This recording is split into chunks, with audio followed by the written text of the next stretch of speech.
نحمدہ ونصلی علی رسولہ الکریم۔ حضرت ابو ذر غفاری رضی اللہ عنہ کا اسلام۔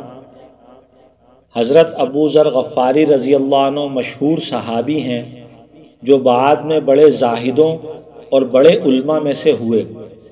حضرت علی کرم اللہ وجہہ کا ارشاد ہے کہ ابو ذر ایسے علم کو حاصل کیے ہوئے ہیں جس سے لوگ عاجز ہیں، مگر انہوں نے اس کو محفوظ کر رکھا ہے۔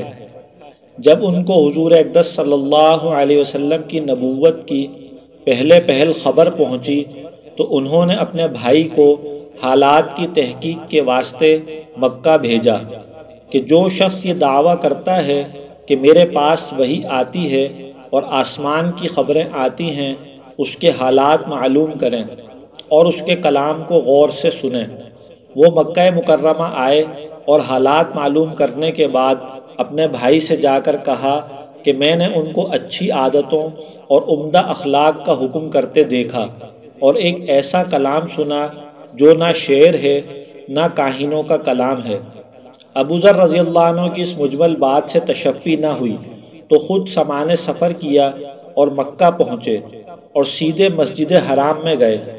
حضور صلی اللہ علیہ وسلم کو پہچانتے نہیں تھے اور کسی سے پوچھنا مصلحت کے خلاف سمجھا۔ شام تک اسی حال میں رہے۔ شام کو حضرت علی کرم اللہ وجہہ نے دیکھا کہ ایک پردیسی مسافر ہے۔ مسافروں کی، غریبوں کی، پردیسیوں کی خبرگیری، ان کی ضرورتوں کا پورا کرنا ان حضرات کی گھٹی میں پڑا ہوا تھا، اس لیے ان کو اپنے گھر لے آئے، میزبانی فرمائی، لیکن اس کے پوچھنے کی کچھ ضرورت نہ سمجھی کہ کون ہو، کیوں آئے۔ مسافر نے بھی کچھ ظاہر نہ کیا۔ صبح کو پھر مسجد میں آ گئے اور دن بھر اسی حال میں گزرا کہ خود پتہ نہ چلا اور دریافت کسی سے کیا نہیں۔ غالباً اس کی وجہ یہ ہوگی کہ حضور صلی اللہ علیہ وسلم کے ساتھ دشمنی کے قصے بہت مشہور تھے۔ آپ کو اور آپ کے ملنے والوں کو ہر طرح کی تکلیفیں دی جاتی تھیں۔ ان کو خیال ہوا ہو کہ صحیح حال معلوم نہیں ہوگا اور بدگمانی کی وجہ سے مفت کی تکلیف علیحدہ رہی۔ دوسرے دن شام کو بھی حضرت علی رضی اللہ عنہ کو خیال ہوا کہ پردیسی مسافر ہے، بظاہر جس غرض کے لیے آیا ہے وہ پوری نہیں ہوئی، اس لیے پھر اپنے گھر لے گئے اور رات کو کھلایا سلایا، مگر پوچھنے کی اس رات بھی نوبت نہ آئی۔ تیسری رات کو پھر یہی صورت ہوئی تو حضرت علی کرم اللہ وجہہ نے دریافت کیا کہ تم کس کام سے آئے ہو، کیا غرض ہے؟ تو حضرت ابو ذر رضی اللہ عنہ نے اول ان کو قسم اور عہد و پیمان دیے، اس کے بعد کہ وہ صحیح بتائیں، اس کے بعد اپنی غرض بتلائی۔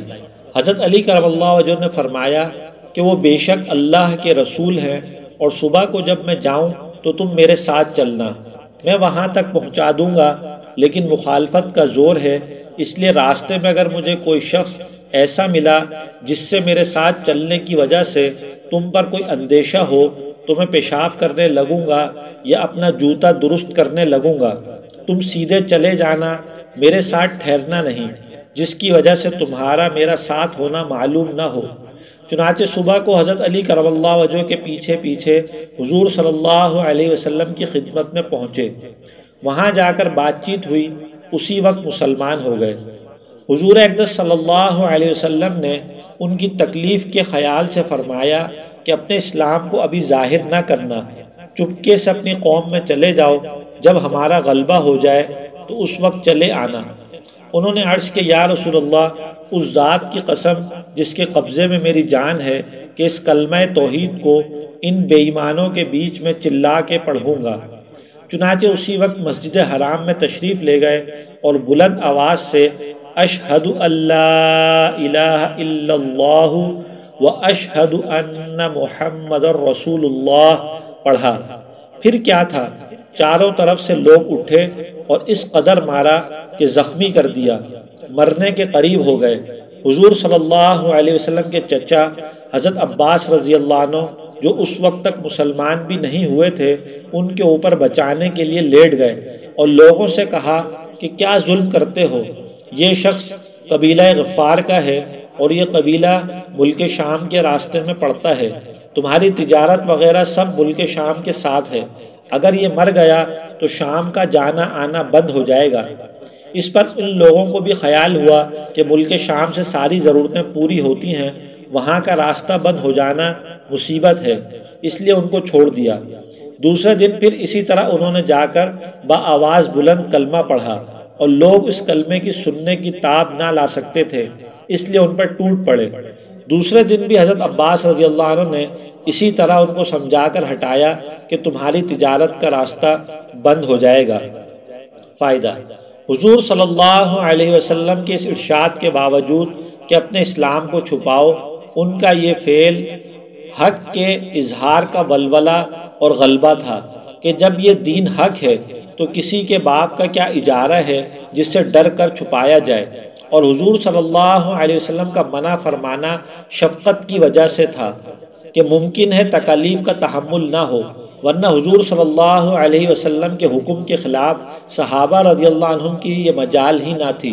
چنانچہ اس کے کچھ نمونے مستقل باب میں آ رہا ہے۔ چونکہ حضور اقدس صلی اللہ علیہ وسلم خود ہی دین کے پھیلانے میں ہر قسم کی تکلیفیں برداشت فرما رہے تھے، اس لیے حضرت ابو ذر رضی اللہ عنہ نے سہولت پر عمل کے بجائے حضور صلی اللہ علیہ وسلم کے اتباع کو ترجیح دی۔